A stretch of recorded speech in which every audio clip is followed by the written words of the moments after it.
अगर आपने अभी तक हमारा चैनल सब्सक्राइब नहीं किया तो प्लीज़ उसे सब्सक्राइब कर लें। हमारी वीडियोस को लाइक और शेयर करना ना भूलें। बेसिकली बुनियादी तौर पे मैं क्योंकि गांव का रहने वाला आदमी हूँ और मेरी फैमिली जो है वो पढ़ी लिखी फैमिली नहीं थी और मैं पहला बच्चा था जो स्कूल गया था। और जो हमारा ख़ानदान था उसके सिर्फ एक ही काम होता था कि जो उनके मेल बच्चे होते हैं वो जब वो बड़े होते थे थोड़े से तो वो अपनी दुश्मनियाँ निभाते थे। सदियों से चली आई दुश्मनियाँ जो थी उनको निभाना उनकी जिम्मेदारी होती थी। तो मैं क्योंकि जब पैदा हुआ तो मेरी सेहत ज़रा कमज़ोर थी, मैं बहुत एक्टिव और बहादुर किस्म का बच्चा नहीं था, तो मैं दौड़ भाग नहीं सकता था। तो फिर मैं ज़ाहिर मेरे वालिदैन ने मुझे गाँव में ही छोड़ दिया और मैं फिर गलियों में फिरता रहा। और वहीं पे फिर मेरी माँ एक दिन मुझे एक स्कूल छोड़ आई और मैंने वहाँ से स्कूल में पढ़ना शुरू कर दिया। फिर उसके बाद मेरी फैमिली मूव करती चली गई। फिर वो पहले खारियाँ चले गए मेरे वालिदैन, मैं वहाँ पे जो उन्होंने किराए पे घर लिया तो उसके बिल्कुल सामने स्कूल था, तो उस स्कूल में भी उन्होंने मुझे दाखिल करवा दिया। उसके बाद वो खारियाँ से लाला मूसा शिफ्ट हो गए, तो लाला मूसा में भी फॉर्चुनेटली आप ये समझें कि मेरा जो घर था उसके बिल्कुल सामने स्कूल था। वहाँ पे मेरी माँ ने मुझे दाखिल करवा दिया और मैं क्योंकि अपने ख़ानदान का सबसे बड़ा बच्चा था तो मैं जिस ट्रैक पे मैं चलता गया फिर बाकी बच्चे भी चलते गए। तो वो क्योंकि शिफ्टिंग इतनी ज़्यादा थी कि मेरा बचपन गाँव में, और गाँव का एक बहुत ही अजीबोगरीब सा कल्चर, वो भी उसके बाद एक छोटे शहर में और फिर वहाँ से एक दूसरे शहर में, और वो जो कल्चर की शिफ्टिंग थी उसने मुझे कंफ्यूज कर दिया बचपन में बहुत ज़्यादा।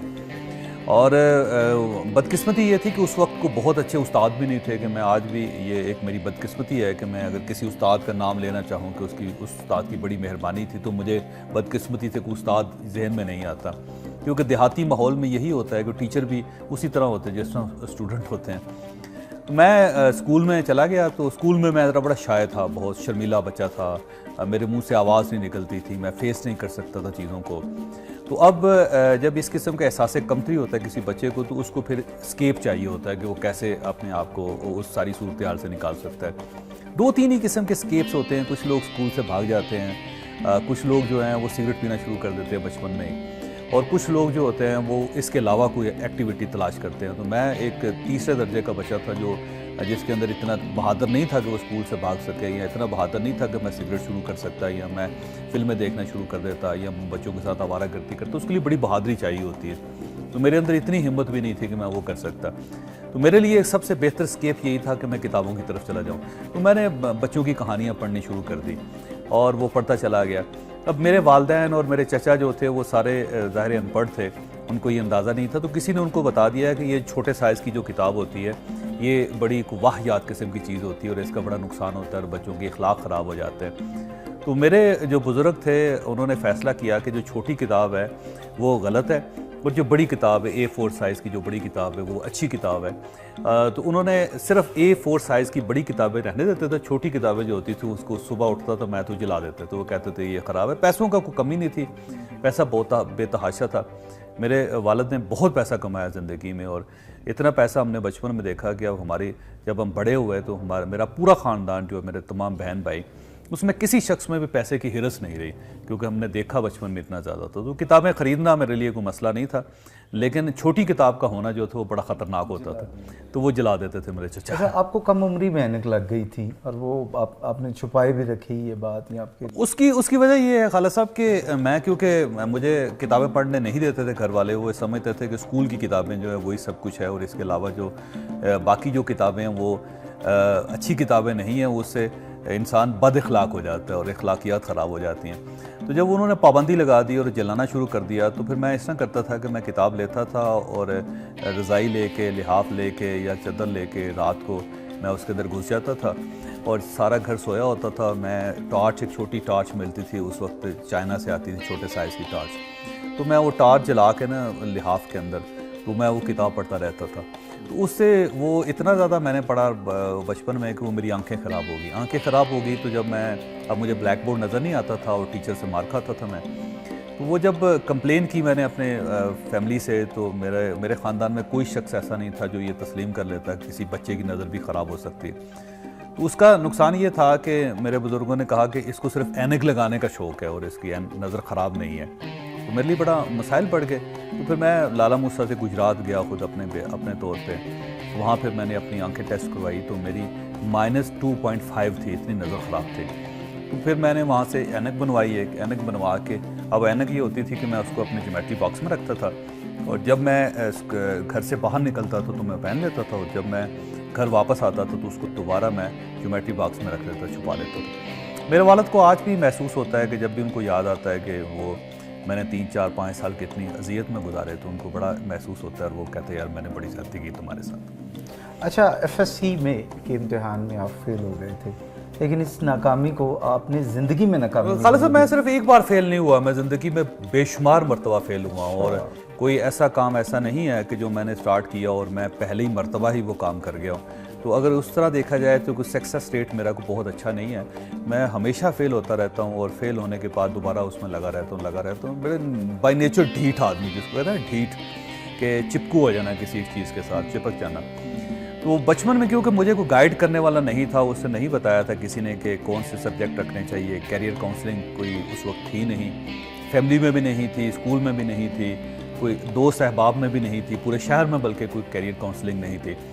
तो मैं इस तरह करता था कि जहाँ ज़्यादा लोग, मैं जब फॉर्म जमा करवाने के लिए जाता था ना किसी कॉलेज वगैरह में या स्कूल में, तो उसके बाद जहाँ पे लंबी लाइन लगी होती थी मैं वहीं पे फॉर्म जमा करवा देता था। जब मैं कॉलेज गया तो वहाँ पे एक लंबी लाइन देखी मैंने, तो मुझे पता ये चला कि सारे लोग इंजीनियर बन रहे हैं जो इस लाइन में खड़े हैं, तो मैं भी उस लाइन में खड़ा हो गया और वो मैंने फॉर्म पूरा करके दे दिए। मैथमेटिक्स के साथ FSC थी और कोई साइंस का एक सब्जेक्ट भी मैं उसको हज़म नहीं कर सका, बड़े रटे लगाए मैंने लेकिन मैं उसमें नहीं उसको समझ सका। फिर अल्टीमेटली उसका नतीजा ये निकला कि मैं फ़ेल हो गया। तो मुझे ये मालूम था कि घर वालों को ये पता है कि फ़ेल होना बुरी बात है। तो मैं गुजरात में पढ़ता था, तो मैं वहाँ से भाग के लाहौर चला गया और लाहौर में जाके मैंने होम्योपैथिक में दाखिला ले लिया, होम्योपैथिक मेडिकल कॉलेज में, बगैर किसी वजह के। और वो 4 साल मैं वो पढ़ता रहा जी, और वो मैं कर गया। इसी दौरान मेरे एक दोस्त ने कहा कि FA करना चाहिए, तो वो दोस्त मेरा FA कर रहा था, उसने प्राइवेट पेपर दिए, मैंने भी प्राइवेटली पेपर दे दिए, तो उसमें मेरे अच्छे नंबर आ गए। तो फिर मुझे पहली मरतबा पता चला कि मेरे जो सब्जेक्ट्स हैं वो आर्ट्स हैं बेसिकली, मेरा माइंड आर्ट्स का है, वो साइंटिफिक माइंड नहीं है। तो फिर उसके बाद मुख्तलिफ कॉलेजों में धक्के खाता रहा। मैं गवर्नमेंट कॉलेज में दाखिला ले लिया, वहाँ पे मैंने अजीबो गरीब से सब्जेक्ट रख लिए, 2-1 महीने में रह के वहाँ से भाग गया। उसके बाद फिर मैं FC कॉलेज चला गया, वहाँ पे भी मैं अजीबो गरीब से सब्जेक्ट रख लिए। मतलब मैंने उर्दू रख ली, और उर्दू का बड़ी दिलचस्प सूरत हाल वहाँ पे ये थी कि प्रोफेसर शमीम साहब होते थे जो उर्दू पढ़ाते थे, मैं उनका अकेला स्टूडेंट होता था, एडवांस BA में जी हाँ। तो वो क्योंकि पिछले 10-1 साल से प्रोफेसर शमीम साहब को किसी क्लास शमीम साहब ने नहीं पढ़ाई थी। वो सिर्फ आते थे कॉलेज में, वहाँ पे हाजिरी लगाते थे, अखबार पढ़ते थे, कैंटीन पे जाते थे, चाय पीते थे, वापस चले जाते। तो जब उन्हें ये पता चला कि एक स्टूडेंट ने रख ली है BA में उर्दू, तो उनको बड़ा अफसोस हुआ इस चीज़ पे, क्योंकि उनका सारा लाइफस्टाइल ही डिस्टर्ब हो गया। तो अब वो सिर्फ उनको मेरी वजह से आना पड़ता था।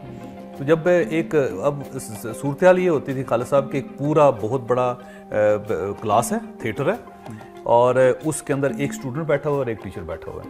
तो वो मुझे रोज़ आके कन्विंस करते थे कि यार ये तुमने क्या फजूल सब्जेक्ट रख लिया, इसका कोई फ़ायदा नहीं है, देखो मुझे कोई फ़ायदा हुआ है इसका, तो सब्जेक्ट चेंज करो। तो उन्होंने मुझे इतना ज़ोर दिया कि एक दिन मैंने फ़ैसला किया कि ठीक है, मैं उर्दू की बजाय वो सब्जेक्ट रख लेता हूँ। तो फिर मैंने जर्नलिज्म रख ले, उर्दू से मैंने छलांग लगाई और मैंने जर्नलिज्म रख ले। तो इस तरह मैं जर्नलिज्म में चला गया सर। मैं फिर उसके BA कर लिया। अच्छा, MA जर्नलिज्म जो है ये भी आपका शौरी फैसला? नहीं, ये गैर शौरी फैसला था। मैं लॉ करना चाहता था, मैंने पंजाब यूनिवर्सिटी में लॉ कॉलेज में दाखिला ले लिया था। तो मेरे एक दोस्त था, उसका जर्नलिज्म भावलपुर में दाखिला हुआ था, मैं उसको भावलपुर छोड़ने गया था। तो वो उनकी पहली क्लास थी जर्नलिज्म की, नया डिपार्टमेंट स्टार्ट हुआ था, तो उनके पास स्टूडेंट्स की कमी थी। वो बहुत ज़्यादा लोगों ने वहाँ फॉर्म जमा नहीं करवाए थे और उनके स्टूडेंट की कमी थी और क्लासेस शुरू हो चुकी थी। मैं भावलपुर चला गया मेरे अपने दोस्त को छोड़ने के लिए। तो मैंने क्लास अटेंड की, तो मुझे क्लास बड़ी अच्छी लगी, मुझे बड़ा मज़ा आया उसमें। तो फिर मैंने इस तरह किया कि मैंने वहीं पे दाखिला फॉर्म वगैरह लिया जी, उनको फॉर्म पुर करके दे दिया, और मैं फिर भावलपुर में ही मैंने जर्नलिज्म में दाखिला ले लिया। और मैं डबल स्टूडेंट था, मैं यहाँ पे लाहौर में लॉ कर रहा था और वहाँ पे जर्नलिज्म कर रहा था। लॉ फिर आहिस्ता आहिस्ता पीछे रह गया और जर्नलिज्म में फिर मैंने मास्टर कर लिया। अच्छा, अगर आज आपको मौका मिले शोबा तालीम और अपने रोज़गार का जो है पेशा वाराना ज़िंदगी का इंतखाब करने के लिए, तो आप क्या करेंगे? मैं इसी तरफ आऊँगा जी, जर्नलिज्म, क्योंकि ये नेचर के मेरी फितरत के करीब है और बहुत ही फितरत के करीब है। मुझे लिखते हुए बड़ा अच्छा लगता है, किताबें पढ़ता हुआ बड़ा अच्छा लगता है, बोलते हुए मुझे बड़ा अच्छा लगता है। मुझे लेक्चर्स देने का बड़ा शौक़ है, मतलब कैरियर काउंसलिंग जो है वो मुझे ये बड़ी अच्छी लगती है। तो मैं अगर दोबारा भी अगर मुझे मौका दिया जाए तो मैं जर्नलिज्म में ही आऊँगा, लेकिन इसके साथ साथ आर्किटेक्चर का मुझे बड़ा शौक़ है। मैं बहुत कहीं किसी जगह भी कंस्ट्रक्शन हो रही हो, कोई बंदा ईंटें लगा रहा हो तो मैं उसके पास खड़ा हो जाता हूँ, किसी जगह कोई लकड़ी वाला काम कर रहा हो तो उसके पास खड़ा हो जाता हूँ। मैंने प्रॉपर इसकी ट्रेनिंग ली आर्किटेक्चर्स की। मैं मसलन लकड़ी का घर कैसे बनाया जाता है, मैं लिथुआनिया और पोलैंड से प्रॉपर ट्रेनिंग लेके आया, फिर मैंने वो लकड़ी के घर बनाना शुरू कर दिए।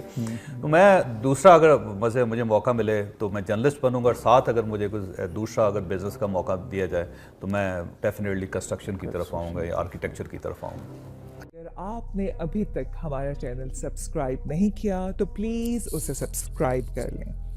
हमारी वीडियोस को लाइक और शेयर करना ना भूलें।